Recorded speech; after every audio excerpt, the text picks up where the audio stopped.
Indian രാഷ്ട്രീയത്തിലെ കളികൾക്ക് എന്നും ഒരു യുദ്ധക്കളത്തിന്റെ വീര്യമുണ്ട്.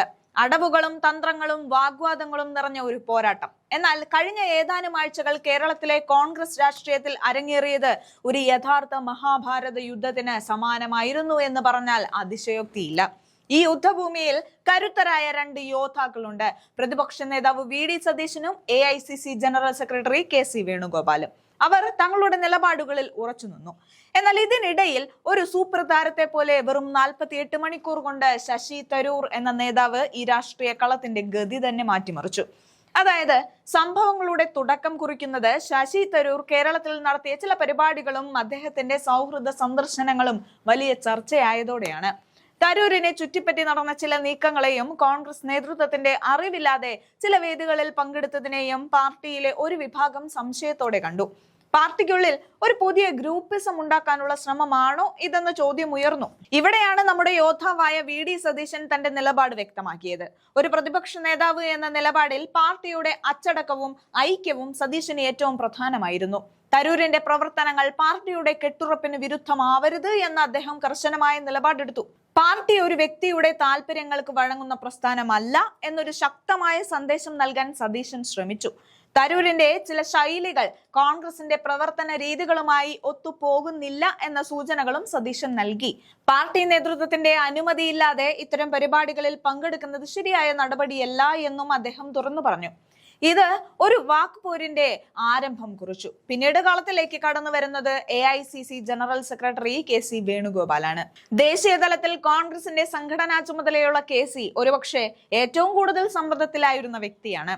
തരൂർ വിഷയത്തിൽ ഒരു ദേശീയ നേതൃത്വത്തിന്റെ ഇടപെടൽ എങ്ങനെ ആയിരിക്കണം എന്നതിൽ അദ്ദേഹത്തിന് വ്യക്തമായ ധാരണയുണ്ടായിരുന്നു.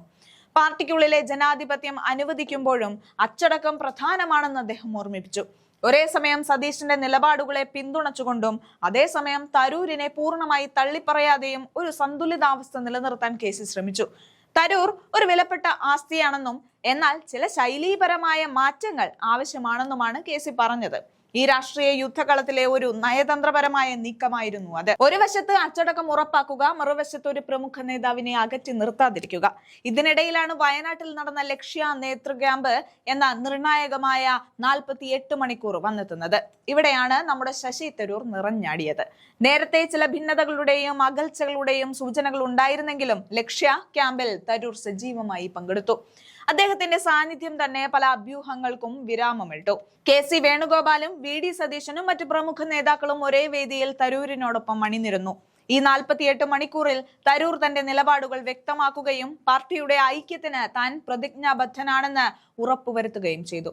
ക്യാമ്പിലെ ചർച്ചകളിൽ അദ്ദേഹം സജീവമായി പങ്കെടുത്തു. എനിക്ക് പാർട്ടിയുമായി യാതൊരു പ്രശ്നവുമില്ലെന്നും പാർട്ടിക്കുള്ളിൽ ഗ്രൂപ്പുകൾ ഉണ്ടാക്കാൻ താൻ ആഗ്രഹിക്കുന്നില്ലെന്നും തരൂർ വ്യക്തമാക്കിയത് ഈ 48 മണിക്കൂറിലാണ്. ഈ സമയപരിധിക്കുള്ളിൽ തരൂർ തന്റെ ആഗോള ഇമേജ് ഉപയോഗിച്ച് പാർട്ടിയുടെ ദേശീയ കാഴ്ചപ്പാടുകളെ പിന്തുണയ്ക്കുകയും സംസ്ഥാന രാഷ്ട്രീയത്തിൽ ഒരു പുതിയ സൗഹൃദത്തിന്റെ പാലം പണിയുകയും ചെയ്തു. അദ്ദേഹത്തിന്റെ നർമ്മവും ബുദ്ധിശക്തിയും നിറഞ്ഞ പ്രസംഗങ്ങൾ ക്യാമ്പിൽ ആവേശം നിറച്ചു. പാർട്ടിയുടെ നിലവിലെ നേതൃത്വവുമായി ഒരു തുറന്ന ചർച്ചയ്ക്ക് അദ്ദേഹം തയ്യാറായി. ഈ 48 മണിക്കൂറിന്റെ ക്ലൈമാക്സ് എന്നത് സതീശനും KCയും തങ്ങളുടെ നിലപാടുകളിൽ ഉറച്ചു നിന്നുകൊണ്ട് തന്നെ തരൂരിനെ പാർട്ടിയുടെ ഭാഗമായി അംഗീകരിച്ചു എന്നതായിരുന്നു. ശശി തരൂർ കോൺഗ്രസിന്റെ വിലപ്പെട്ട ആസ്തിയാണെന്നും അദ്ദേഹത്തിന് പാർട്ടിക്കുള്ളിൽ സ്ഥാനമുണ്ടെന്നും അവർ ഒരേ സ്വരത്തിൽ പ്രഖ്യാപിച്ചു. ഇവിടെ യുദ്ധം അവസാനിക്കുകയായിരുന്നില്ല, മറിച്ച് ഒരു പുതിയ തരം സമാധാന സന്ധിയാണ് പിറന്നത്. വ്യക്തിപരമായ അഭിപ്രായ വ്യത്യാസങ്ങൾ മാറ്റിവെച്ച് പാർട്ടിയുടെ പൊതുവായ ലക്ഷ്യത്തിനായി ഒരുമിച്ച് പ്രവർത്തിക്കാനുള്ള ഒരു ധാരണ. ഈ സംഭവ വികാസങ്ങൾ നമുക്ക് നൽകുന്ന ഒരു പാഠമുണ്ട്. ജനാധിപത്യപരമായ സംവാദങ്ങളും ചിലപ്പോൾ വാഗ്വാദങ്ങളും ഒരു രാഷ്ട്രീയ പാർട്ടിയുടെ സ്വാഭാവിക പ്രക്രിയയാണ്. എന്നാൽ ആത്യന്തികമായി പാർട്ടിയുടെ കെട്ടുറപ്പിനും ലക്ഷ്യങ്ങൾക്കും വേണ്ടി ആയിരിക്കണം ഓരോ നേതാവിന്റെയും പ്രവർത്തനങ്ങൾ. ലക്ഷ്യ ക്യാമ്പിലെ ആ 48 മണിക്കൂർ കോൺഗ്രസിന്റെ രാഷ്ട്രീയ ഭാവിയിൽ ഒരു പുതിയ അധ്യായം കുറിച്ചു എന്ന് തന്നെ പറയാം. ഒരുപക്ഷെ സതീശനും KCയും തങ്ങളുടെ നിലപാടുകൾ ഉറച്ചു നിന്നപ്പോഴും തരൂരിന്റെ 48 മണിക്കൂർ നിറഞ്ഞാട്ടം പാർട്ടിക്കുള്ളിൽ ഒരു പുതിയ ഐക്യത്തിന്റെയും പരസ്പര ബഹുമാനത്തിന്റെയും അന്തരീക്ഷം സൃഷ്ടിച്ചു. ഇനി വരാനിരിക്കുന്ന തെരഞ്ഞെടുപ്പുകളിൽ ഈ ഐക്യം കോൺഗ്രസിന് എത്രത്തോളം ഗുണം ചെയ്യുമെന്നത് കണ്ടറിയേണ്ടിയിരിക്കുന്നു. പക്ഷേ ഒന്നുറപ്പാണ്, കേരളത്തിലെ കോൺഗ്രസ് രാഷ്ട്രീയം ഇപ്പോൾ പുതിയൊരു ഘട്ടത്തിലേക്ക് പ്രവേശിച്ചിരിക്കുന്നു. കൂടുതൽ കരുത്തോടെ, കൂടുതൽ ഐക്യത്തോടെ ഈ രാഷ്ട്രീയ യുദ്ധക്കളത്തിൽ മുന്നോട്ട് പോകാൻ ഈ ധാരണ അവർക്ക് കരുത്ത് പകരുമെന്ന് നമുക്ക് പ്രതീക്ഷിക്കാം. തരൂരിന്റെ ആ പ്രതികരണം നമുക്കൊന്ന് കണ്ടുനോക്കാം. ഒരുമിച്ച് പ്രവർത്തിച്ച് ജയിക്കണം എന്നൊരു എല്ലാവരും മനസ്സിലൊരു ശക്തമായ ഒരു വിശ്വാസം, അപ്പോൾ ഒരു ക്വയറ്റ് ഡിറ്റർമിനേഷൻ, ഇതിൽ നമ്മൾ മുന്നോട്ട് പോകും, നമ്മൾ ജയിക്കും. അതാണ് നമ്മളുടെ ഒരു ആറ്റിറ്റ്യൂഡ്. പാർട്ടി എൻ്റെ ഒപ്പം എപ്പോഴും നിൽക്കണമെന്ന് തന്നെ എൻ്റെ വിശ്വാസമായിരുന്നു. അപ്പം എന്താ ബുദ്ധിമുട്ട്? ഞാൻ പാർട്ടി ലൈൻ വിട്ടു എന്ന് ആരാ പറഞ്ഞിരിക്കുന്നതെന്നാണ് ചോദ്യം. കാരണം നിങ്ങൾക്കറിയാമല്ലോ, ഏത് വിഷയത്തിലും ഞാൻ എൻ്റെ അഭിപ്രായം പറഞ്ഞാൽ കൂടി ചില ബേസിക് വിഷയങ്ങളുടെ ഇടയിൽ ഒരിക്കലും ഒരു മാറ്റം ഉണ്ടായിട്ടില്ല. അതുമാത്രമല്ല, പാർട്ടിയും ഞാനും ഓരോരോ വിഷയങ്ങളെക്കുറിച്ച് നോക്കുമ്പോൾ ഭൂരിപക്ഷം വിഷയങ്ങളിൽ എപ്പോഴും ഒന്ന് തന്നെയായിരുന്നു. ഞാൻ നിങ്ങൾക്കറിയാമല്ലോ, പാർലമെൻറ്റിലെ എൻ്റെ പ്രസംഗങ്ങളൊക്കെ നോക്കിക്കോളൂ, ഞാൻ മന്ത്രിമാരോട് ചോദിക്കുന്ന ചോദ്യങ്ങൾ നോക്കിക്കോളൂ. ഇതെല്ലാറ്റിലും ഒരു ക്ലിയർ ലൈനുണ്ട്. ഇതിൽ കോൺഗ്രസ് പാർട്ടിക്ക് ഒരു ബുദ്ധിമുട്ടുണ്ടാവാൻ ആവശ്യമില്ല. ഞാൻ ചില കാര്യങ്ങൾ വെളിയിൽ പറയണതോ എഴുതുന്നതിനെക്കുറിച്ച് നമ്മുടെ മാധ്യമക്കാർ വിവാദം ചിലപ്പോൾ ഉണ്ടാക്കുമ്പോൾ ആ ഹെഡ്ലൈന് മാത്രം നോക്കിയിട്ട് ചിലർ കോമെൻ്റ് അടിക്കും. പക്ഷേ ഞാൻ അവർക്ക് ചൂണ്ടിക്കാണിക്കും, ഇതാണ് ഞാൻ എഴുതിയിരിക്കുന്നത്, നിങ്ങൾ പൂർണ്ണമായി വായിച്ചിട്ടെന്ന് ചോദിച്ചാൽ ആരും പൂർണ്ണമായി വായിച്ചിട്ടില്ല. അപ്പോൾ വായിച്ച ശേഷം ആൾക്കാർക്ക് മനസ്സിലാക്കാൻ തുടങ്ങി ഇത് കുറച്ചൊക്കെ കൂടുതൽ ദൂരം പോയിട്ടുണ്ടായിരുന്നു. ഇപ്പോൾ അങ്ങനെ ഒരു പ്രശ്നമേ ഇല്ല ആരുടെ മനസ്സിലും. നിങ്ങൾ കണ്ടില്ലേ, നമ്മളെല്ലാവരും ഒരുമിച്ച് നിന്നു, സംസാരിച്ചു, സ്നേഹബന്ധമാണ് എല്ലാവരും. ഒപ്പം കുറേ വർഷങ്ങളായി ഒരുമിച്ച് പ്രവർത്തിക്കുന്നു. ഞാൻ ഈ പാർട്ടിയിൽ 17 വർഷമായി ഇരുന്ന് സേവനം ചെയ്ത ശേഷം അങ്ങനെ പെട്ടെന്ന് ഒരു മിസ്അണ്ടർസ്റ്റാൻഡിങ്ങിൽ പോകാനൊരു ആവശ്യമില്ല, തെറ്റിദ്ധാരണയ്ക്ക് ആവശ്യമില്ല.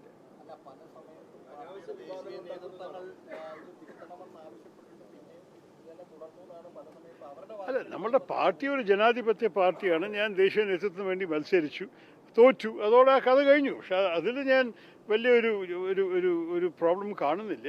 ഞാൻ മാത്രമല്ലല്ലോ, പാർട്ടിയുടെ ചരിത്രത്തിൽ പല തെരഞ്ഞെടുപ്പും നടന്നിട്ടുണ്ട്. പാർട്ടിയുടെ നേതൃത്വത്തിന് വേണ്ടിയിട്ട് പലവരും ജയിച്ചിട്ടും തോറ്റിട്ടുണ്ട്. അതുപോലെ ഞാനും ജയിച്ചു, മത്സരിച്ചു, തോറ്റു. ഇടയ്ക്ക് ചില പ്രസ്താവനകൾ നരേന്ദ്രമോദിയൊക്കെ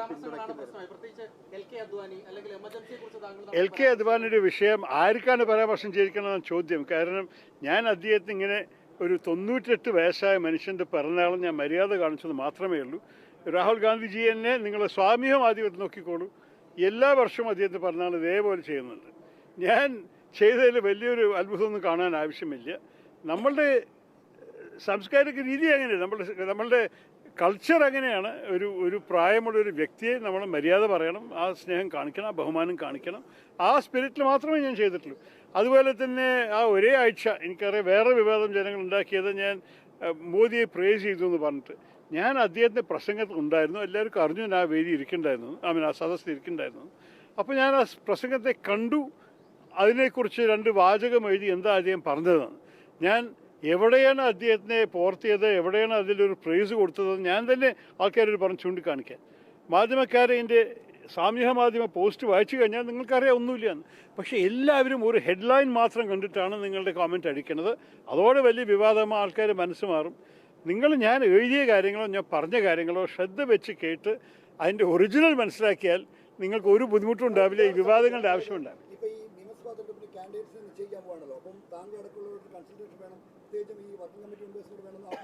അത് ഒരു സംശയവുമില്ല, കോൺസൾട്ടേഷൻ ഉണ്ടാവുന്ന ആ വാക്ക് എന്നോട് പറഞ്ഞു കഴിഞ്ഞൊരു കാര്യമാണ്. പക്ഷേ സ്ക്രീനിങ് കമ്മിറ്റിക്ക് ഒരു പ്രത്യേക റോളുണ്ട്. നമ്മൾ കേരളത്തിൻ്റെ പാർട്ടി സ്ട്രക്ചറിൻ്റെ അകത്ത് ഒരു സ്ഥാനമുണ്ട്. ആ സ്ഥാനത്തിൽ ഞങ്ങൾ ഉറപ്പമായിട്ട് തമ്മിൽ സംസാരിക്കും. ഞാൻ ഇവിടുത്തെ എല്ലാ നേതാക്കളുടെ ഒപ്പവും നല്ല ബന്ധം സ്ഥാപിച്ചിട്ടാണ്. സ്ഥാപിക്കാൻ പറഞ്ഞാൽ എപ്പോഴും ഉണ്ടായിരുന്ന ബന്ധങ്ങളാണ്. പക്ഷെ നന്നായി സംസാരിച്ചിട്ടും അവർ നല്ല സംസാരം കേട്ടിട്ടും ഞാൻ ഇറങ്ങുന്നത്. ഇല്ല, എനിക്ക് തോന്നുന്നു ഇത് ഓരോരു വ്യക്തിയുടെ ഇഷ്ടപ്രകാരമായിരിക്കും. പക്ഷെ ചില ഒരു നോംസ് അഥവാ പാർട്ടി തീരുമാനിച്ചാൽ ആ നോംസ് പാലിക്കണം. അഥവാ പാർട്ടി തീരുമാനിച്ചിട്ട് ഏത് എം പി മത്സരിക്കേണ്ടെന്ന് പറഞ്ഞാൽ അങ്ങനെ ഇരിക്കട്ടെ. അഥവാ പാർട്ടി തീരുമാനിച്ചു എം പിമാർക്കും അഥവാ ഒരു താല്പര്യമുണ്ടെങ്കിൽ അതിനു വേണ്ടി ഒഴുക്കാം. നമ്മൾക്കറിയാം 2-3 എം പിമാർക്ക് നല്ല താല്പര്യമുണ്ട് മത്സരിക്കണമെന്ന്. ഞാൻ പേഴ്സണലി അങ്ങനെ ഒരു അഭിപ്രായം പറഞ്ഞിട്ടില്ല.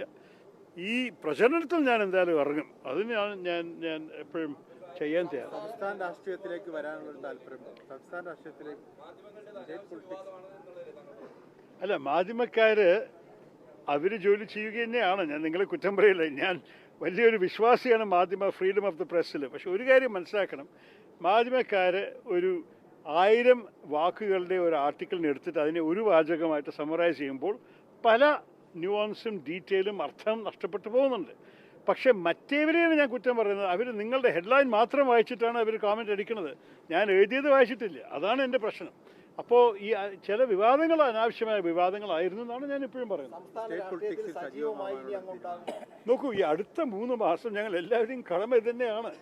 സ്റ്റേറ്റ് പോളിറ്റിക്സിൽ സജീവമാണെന്ന് പറഞ്ഞാൽ ഞാൻ കേരളത്തിൻ്റെ ഭാവിക്ക് വേണ്ടി, നിങ്ങൾക്ക് ഒരു പക്ഷേ അറിയാം, ഞാൻ 4-5 ആർട്ടിക്കിൾ എഴുതി കഴിഞ്ഞു ദേശീയ മാധ്യമങ്ങളിൽ. എനിക്ക് കേരളത്തെക്കുറിച്ച് നല്ലൊരു ഒരു സങ്കല്പമുണ്ട്. ഒരു സുഭദ്ര കേരളമായിട്ട് കാണണമെന്നാണ് എൻ്റെ ആഗ്രഹം. ഞാൻ എൻ്റെ രാഷ്ട്രീയാഭിപ്രായത്തിൽ നിങ്ങൾക്കറിയാം, ഞാൻ കൂടുതൽ മറ്റേവരെ വിമർശിച്ച് സംസാരിക്കുന്ന വ്യക്തിയല്ല. നേരെ മറിച്ച് ഭാവിയെക്കുറിച്ച് കാണുമ്പോൾ നമ്മളുടെ യുവാക്കളെ ഈ നാട്ടിൽ നിലനിർത്താനും അവരുടെ ഈ പാസ് ഔട്ട് ചെയ്ത ഉടനെ ഈ സംസ്ഥാനം വിട്ടിട്ട് വേറെ സംസ്ഥാനങ്ങൾക്കോ വേറെ രാജ്യത്തിലോ പോകുന്ന ഈ കഥ മാറ്റി അവർക്ക് ഇവിടെ ജീവിക്കാനുള്ള മാർഗങ്ങളെക്കുറിച്ചാണ് ഞാൻ എഴുതണമെന്ന് സംസാരിക്കുന്നത്. എൻ്റെ അഭിപ്രായത്തിൽ നമ്മുടെ വാതിലുകൾ തുറക്കണം ഇൻവെസ്റ്റ്മെൻറ്റിനും. നമ്മൾക്ക് തൊഴിലിവിടെ ഉണ്ടാക്കിയാലാണ് ഈ നാട് നന്നാകാൻ പോകുന്നത്. അതിൻ്റെ ഒപ്പം ഓരോരോ മേഖലയിലും നമ്മൾ നല്ലോണം ചിന്ത ചെയ്തിട്ട്, പിന്നെ ആരോഗ്യ മേഖലയിൽ ഉദാഹരണമാണ്, നമ്മളുടെ ഫൈനാൻഷ്യൽ സിറ്റുവേഷൻ മഹാമോശമാണ്. ഈ കേരള മോഡൽ പോയിട്ടൊരു കടത്തിൻ്റെ മോഡലായി മാറി വന്നിട്ടുണ്ട്. അവർക്ക് കടത്തിൽ ഇത്രത്തോളം ഏത് വിഷയം വന്നാലും കടമെടുത്തിട്ട് അതിന് ചിലവാക്കുമ്പോൾ അവരിപ്പോൾ വികസനത്തിനേക്കാൾ കൂടുതൽ ചിലവാക്കുന്നത് പലിശയിലാണ്. Debt servicing is taking more of അവർ ബഡ്ജറ്റ് ദാൻ ഡെവലപ്മെൻറ്റ്. ഇതൊക്കെ നമ്മൾ നോക്കുമ്പോൾ നമുക്ക് മുന്നോട്ട് പോകാൻ സാധിക്കില്ല. അതുകൊണ്ട് ഇതിലെല്ലാറ്റിലും നമ്മൾക്ക് പല കാര്യങ്ങൾ പറയാനുണ്ട്, ചെയ്യാനുണ്ട്. എൻ്റെ അഭിപ്രായത്തിൽ പാർട്ടി ഒറ്റക്കെട്ടായിട്ട് ഈ അടുത്ത 3 മാസം ജനങ്ങളുടെ ഒപ്പം ശക്തമായി നിൽക്കും, ജനങ്ങളുടെ ആവശ്യങ്ങൾക്ക് വേണ്ടി നിൽക്കും. ഈ പാർട്ടി എൻ്റെ അഭിപ്രായത്തിൽ ഈ തവണ അധികാരത്തിൽ വരാൻ പോവുകയാണ്. എണ്ണം പറയാൻ നമ്മുടെ പ്രതിപക്ഷ നേതാവ് 100 എന്ന് പറഞ്ഞാൽ കേട്ടുമല്ലോ. ആ 100 നല്ലൊരു ഉദ്ദേശമാണ്, നോക്കാം.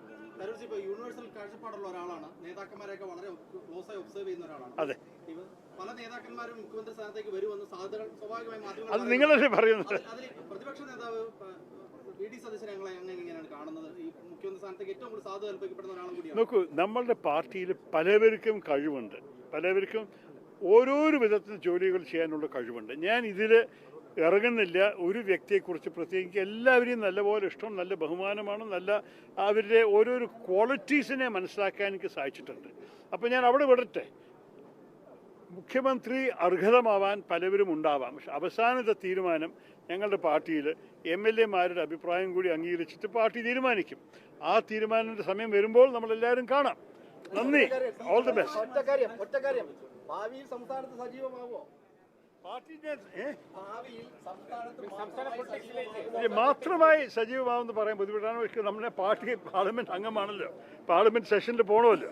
അപ്പോൾ ചില ഉത്തരവാദിത്തങ്ങൾ നമ്മൾക്കുണ്ടാവും. പക്ഷേ എന്നെ നല്ലോണം കാണും. ഒരിക്കലും നിങ്ങൾ മറക്കരുത്, 2021 ആ കോവിഡിൻ്റെ ഇടയിൽ ഞാൻ 56 നിയോജക മണ്ഡലത്തിൽ പ്രചരണം ചെയ്തു നമ്മുടെ നിയമസഭയ്ക്ക് വേണ്ടിയിട്ട്. ഞാൻ കോവിഡ് പിടിക്കുകയും ചെയ്തു. അതിൻ്റെ കാരണമായിട്ട് ആസ്പത്രി എത്തി ഞാൻ. പക്ഷേ 56 സ്ഥാനാർത്ഥികൾക്ക് വേണ്ടി പ്രചരണം ചെയ്തിട്ടാണ് ഞാൻ ഇറങ്ങിയത്. അപ്പം ഞാൻ സജീവമാവുന്നത് വലിയൊരു വാർത്തയല്ല. ഞാൻ എപ്പോഴും നമ്മുടെ നിയമസഭ ഇലക്ഷനിൽ വേണ്ടി നിന്നിട്ടുണ്ട്. ഈ തവണ അതുമീതെ നിങ്ങൾ എന്നെ കാണാൻ സാധിക്കുന്ന ഒരു സംശയം വേണ്ട. Thank you.